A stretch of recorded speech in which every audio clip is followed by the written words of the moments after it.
Lee Hyperreal is finally coming to the global version of Punishing Gray Raven, which is very exciting, probably for most of you. But before you pull on Lee Hyperreal, I want to give you 5 things that you should know before you do that, so you can understand all the factors, all the contextual things to know if your black cards are truly worth the pulling. These 5 points are going to be positive and negative things about why you should or should not pull for Lee Hyperreal. But I'm not going to waste more of your time. Let's jump into it. Point number 1, always pull for waifu, or in this case, husbandos. One of the best parts about playing an ARPG like this or a gacha game is playing the characters that you actually like and want to play.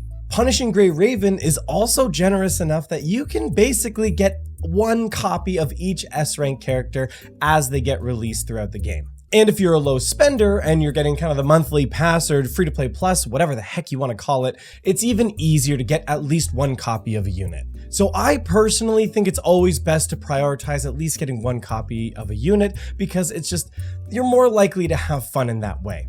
Now, always keep in mind, especially in Punishing Gray Raven, as we're going into these Gen 2 units, is that you're never going to have the strongest account playing that way. A lot of the Gen 2 units do really benefit from having multiple copies, also having their weapon, and also having their cub, which it can be tough to get all of those things, either doing free-to-play or even free-to-play plus. But again, I still think it's so much more worthwhile just at least getting 1 copy of a character as opposed to getting multiple copies of another and having to skip that one. I just think, personally, it's way better to prioritize it in that way, but that's just me. If you're okay with not being at the top of the leaderboards in all different types of competitive modes, I definitely think 1 copy is great. The second thing you should know about Lee Hyperreal is he is the weakest Gen 2 attacker. Now again, Gen 2 units kind of start around the time of Live Imperia in the overall release cycle for Punishing Gray Raven. And of those units that drop over this cycle,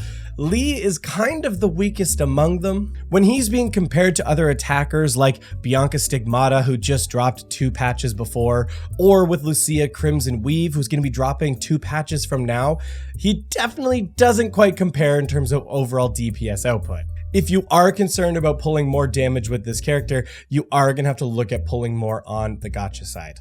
Side note, I am so excited for Lucia Crimson Weave that my Vera Garnet is almost fully ready and waiting. Sorry, Bianca Veritas, your days are numbered. But just because he's the weakest among the Gen 2 attackers doesn't mean I'm saying he's weak overall, because I think point 2 is kind of countered by point 3, and that is, he's the strongest fire attacker for the next year. So like I said, while he may be on the weaker side of damage dealing potential from the Gen 2 units, when you compare him to the other fire units that currently are available, he definitely is still the strongest one available.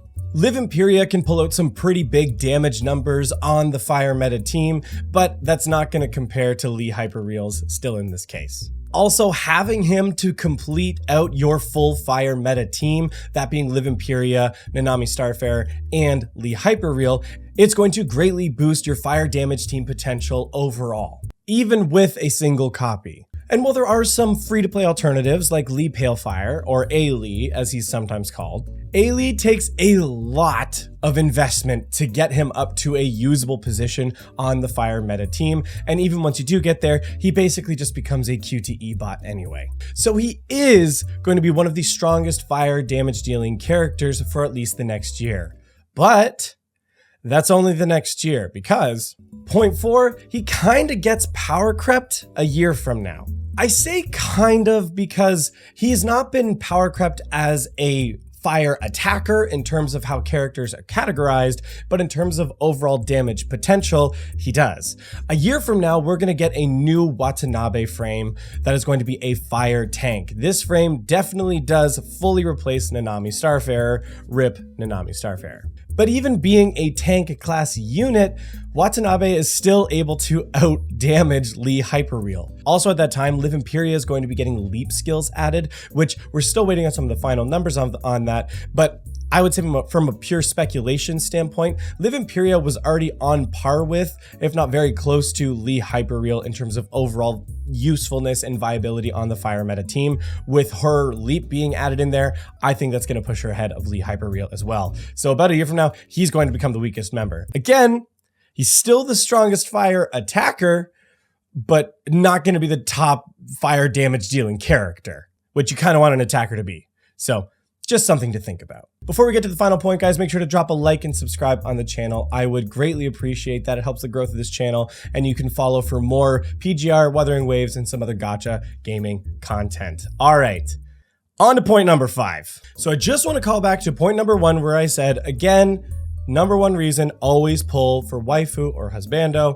You always want to play the characters you're going to have fun with. However, if you're going from a utility standpoint, Lee Hyperreal needs at least 1, ideally 2 other members for the fire meta team to really work. Lee Hyperreal is not a hyper carry character, meaning you're not going to have him on the field for a long period of time or to really stay there and just running Q to E bots along with him. The way that his cooldowns work on his signature ability, you're going to have long, at least 8-second cooldowns between using some of his ultimate abilities, which is going to really drop your DPS output overall. That's where the rotation comes in. That's where you need Nanami Starfarer. That's where you need Live Imperia to really boost those overall damage numbers.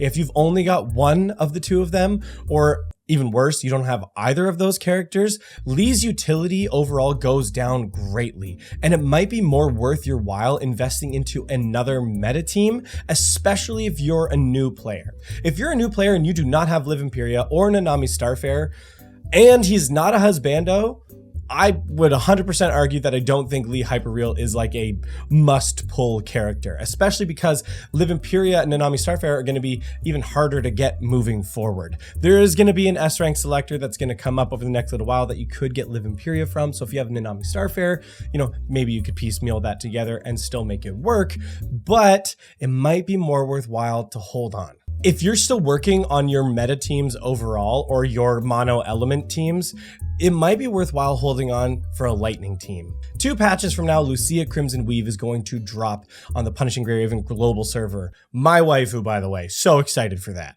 You're also going to be getting an S-rank selector that you could get Vera Garnet from. So over the next little while, you could have both the main DPS and the lightning tank you would need to go along with to get a meta lightning team. There is also another A-rank live that is currently available that you can use to supplement until number 21 Feral Scent drops a couple months after Lucia Crimson Weave. So it might be worthwhile just holding on to those black cards just to guarantee you can get everything you need to have the hardest hitting electric team available, especially on a new account. I know there are game modes in Punishing Grey Raven that do require you to have a decently built roster of characters because you are going to need multiple comps put together.